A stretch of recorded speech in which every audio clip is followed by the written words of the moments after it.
Assalamualaikum warahmatullahi wabarakatuh. Bertemu lagi di mata kuliah agama dan gender. Kemarin kita sudah membahas materi tentang Hindu dan Buddha terkait dengan gender. Kali ini kita membahas Kristen. Namun sebelum itu jangan lupa kita berdoa terlebih dahulu. Baik, dalam tradisi Kristen sebenarnya tidak terlalu beda jauh dengan tradisi Islam ya, karena masih memiliki nenek moyang yang sama, banyak ajaran-ajaran yang juga sama, beririsan satu sama lain. Karena itu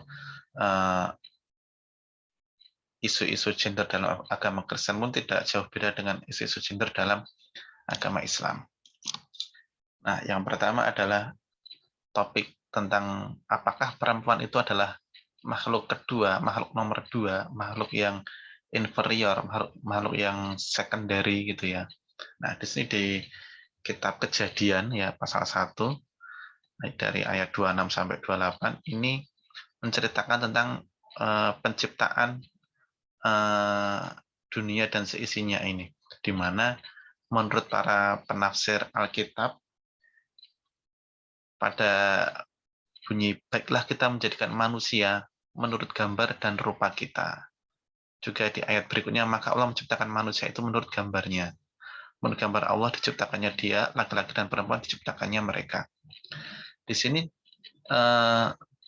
mayoritas penafsir itu mengatakan bahwa manusia di situ baiklah kita menjadikan manusia di sini adalah konteksnya adalah seorang laki-laki. Jadi laki-laki adalah manusia yang pertama kali diciptakan. Nah, sedangkan wanita ada di yang paling akhir itu. Tuhan Allah berfirman, tidak baik kalau manusia itu seorang diri saja. Aku akan menjadikan penolong baginya yang sepadan dengan dia. Nah, jadi pada awalnya penciptaan manusia itu adalah menjadi seorang laki-laki. Kemudian karena sendirian, kemudian diciptakanlah sosok perempuan untuk melengkapi. Jadi di sini seakan-akan dalam menurut pandangan para penafsir Alkitab itu wanita itu adalah posisinya nomor 2 dibandingkan laki-laki. Baik itu dari segi awal penciptaan karena laki-laki lebih dulu diciptakan, maupun dari segi keutamaannya karena citra laki-laki atau penggambaran manusia dalam Alkitab, dalam Bible ini merujuk kepada sosok laki-laki atau lebih sosok maskulin seperti itu. Nah, kemudian perempuan sebagai objek. Di sini ada banyak kemiripan dengan ajaran Islam ya, misalnya tentang warisan misalnya.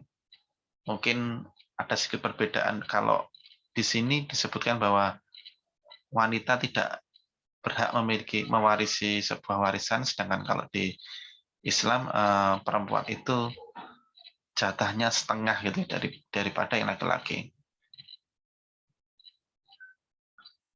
Jadi tapi keduanya memiliki kesamaan bahwa wanita itu kurang memiliki tempat untuk mendapatkan warisan dari leluhurnya. Jadi bedanya kalau di Kristen itu wanita nggak dapat, kalau yang di Islam wanita dapat setengahnya saja.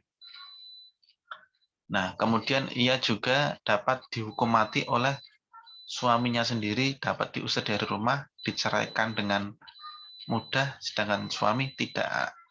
Ini menarik juga. Ini juga kurang lebih sama juga dengan di Islam gitu ya, di mana hak untuk talak, untuk menceraikan itu ada di tangan laki-laki. Meskipun wanita juga dalam Islam juga wanita boleh mengajukan khulu misalnya, nanti dipelajari lagi apa itu tolak, apa itu khulu. Tapi di sini menunjukkan ketidakberdayaan wanita di dalam rumah tangga, di mana keputusan untuk lanjut atau tidaknya pernikahan itu lebih didominasi oleh keputusan laki-laki. Wanita seakan-akan tidak punya power untuk memutuskan atau melanjutkan pernikahan. Semua kembali kepada suami. Nah, kemudian yang menarik lagi misalnya yang bawah ini, perempuan itu boleh atau bisa diuji keperawanannya, sedangkan laki-laki atau calon suami itu tidak bisa. Nah, artinya sebelum pernikahan itu wanita itu boleh ditanya atau boleh dites masih suci atau tidak, sedangkan laki-laki tidak tidak ditanyai seperti itu. Juga si wanita disumpah bakal setia apa tidak, tapi tidak berlaku untuk laki-laki. Nah, di sini juga menunjukkan bahwa seakan-akan laki-laki lebih superior, lebih mendominasi daripada wanita, daripada sosok si istri. Nah, ini menjadi kajian yang menarik karena isu gender di sini sangat patriarkal sekali, tidak jauh beda dengan kondisi di tradisi Islam. Sebenarnya menariknya adalah ini semua tentu ada di banyak penafsiran lagi ya nanti, artinya ketika zaman menjadi semakin berkembang, semakin maju, tradisi semakin maju, semakin advance, semua ini menjadi lebih fleksibel seperti itu.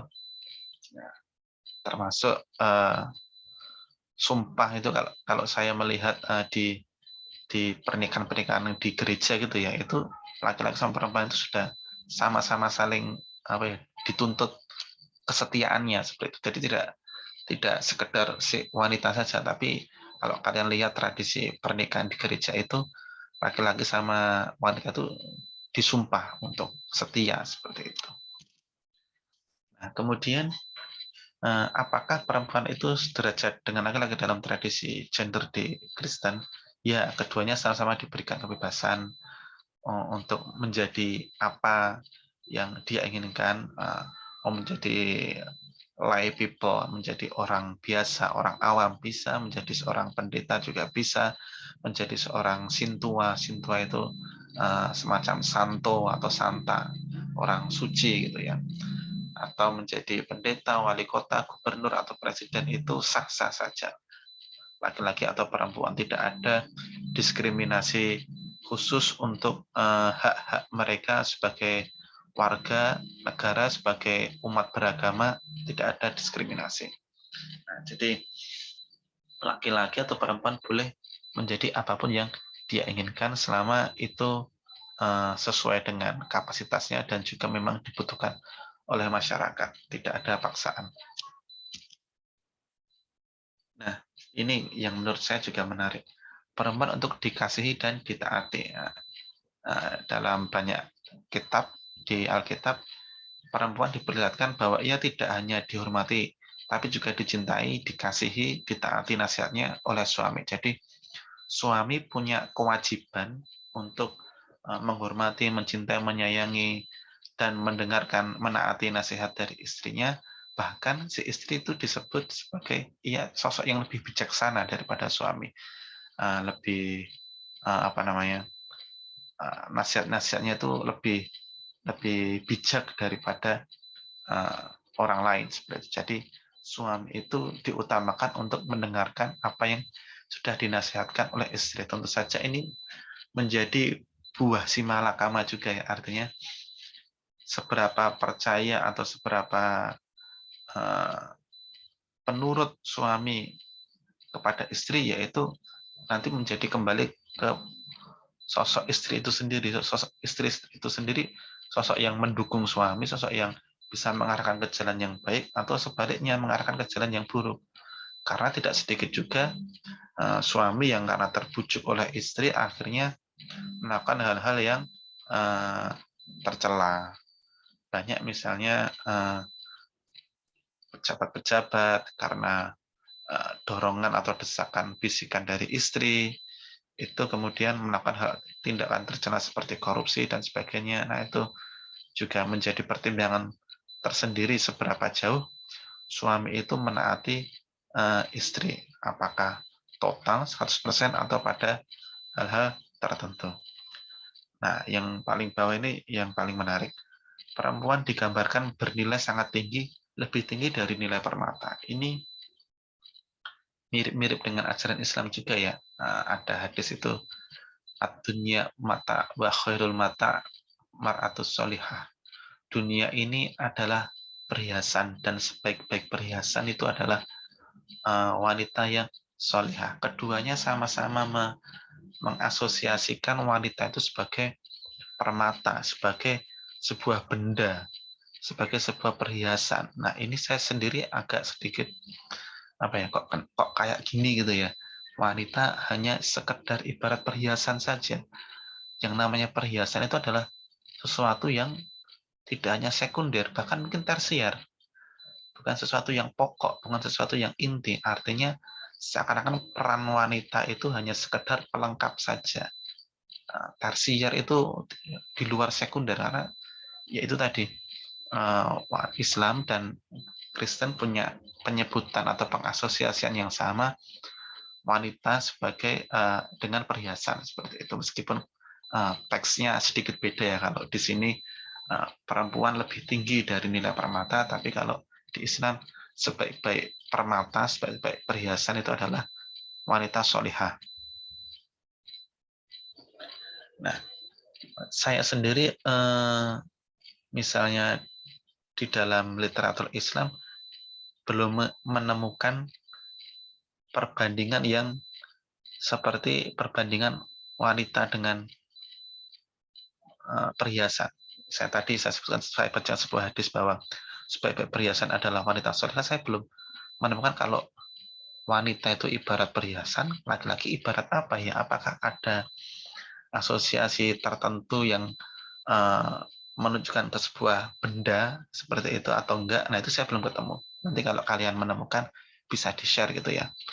Kalau ada, kalau memang ada, berarti memang setara. Berarti wanita diibaratkan dengan sebuah benda, yang bendanya itu menurut saya adalah tersier, dan laki-laki juga punya asosiasi yang sama, diibaratkan dengan suatu benda, maka itu ya setara. Tapi kalau tidak ada asosiasi yang seimbang buat laki-laki seperti wanita tadi, ya berarti perannya memang tidak seimbang. Berarti memang laki-laki tidak diibaratkan benda, apalagi benda yang tersier. Nah, di situ isu yang menurut saya rentan pembahasan diskriminasi antara laki-laki dan perempuan. Nah, itu bisa kita diskusikan lebih lanjut. Nah, maka menurut Rosemary L. Ruther, para kaum feminis dalam agama Kristen itu punya 3 misi perjuangan, yaitu pertama melakukan reinterpretasi teks-teks misoginis, yaitu teks-teks yang mendukung dominasi patriarkal, mendukung dominasi laki-laki atas perempuan, itu ditafsirkan ulang dengan pendekatan-pendekatan lain yang bisa lebih mengangkat derajat wanita, yang bisa mensejajarkan antara laki-laki dan wanita. Jangan sampai orang-orang melihat teks itu secara tekstual sehingga memunculkan kesan bahwa di Alkitab itu posisi wanita lebih rendah daripada laki-laki. Kemudian mencari teks-teks kesetaraan. Dalam konteks ini kesetaraan gender antara laki-laki dan perempuan.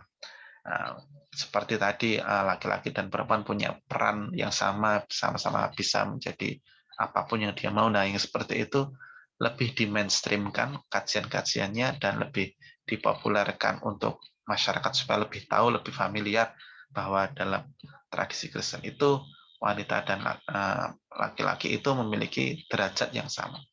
Kemudian melakukan kajian-kajian tentang kisah-kisah wanita terdahulu dalam literatur-literatur Kristiani, bagaimana wanita-wanita terdahulu di sini dalam arti terdahulu yang zaman old dulu maupun yang kemarin-kemarin, yang modern seperti itu, dalam menyikapi isu-isu gender atau misoginis dalam Alkitab. Bagaimana mereka melakukan peran mereka sebagai seorang wanita Kristiani yang juga berjuang untuk mengangkat derajat mereka, tapi juga tidak melanggar apa yang sudah ditulis di Alkitab, seperti itu. Terakhir tentang LGBT dalam Kristen gitu ya. Dalam banyak literatur di Kristen itu LGBT itu dilarang, bahkan menyajikan refleksi dari kisah kaumnya Nabi Lut, yaitu kaum Sodom dan Gomorrah, di mana mereka melakukan LGBT dan mendapatkan siksa, mendapatkan azab dari Allah. Nah, di sini secara eksplisit juga banyak ayat-ayat yang menyebutkan tentang larangan LGBT.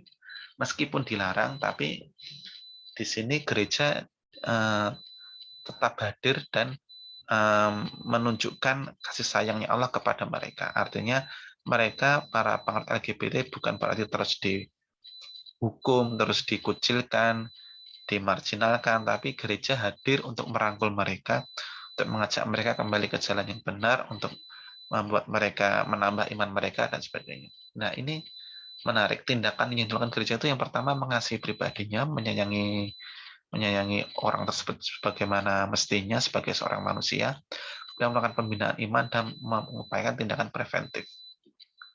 Nah, ini menarik ya, karena pembinaan iman di sini seakan-akan melakukan melakukan penghakiman bahwa mereka melakukan kegiatan LGBT itu karena kurang beriman, karena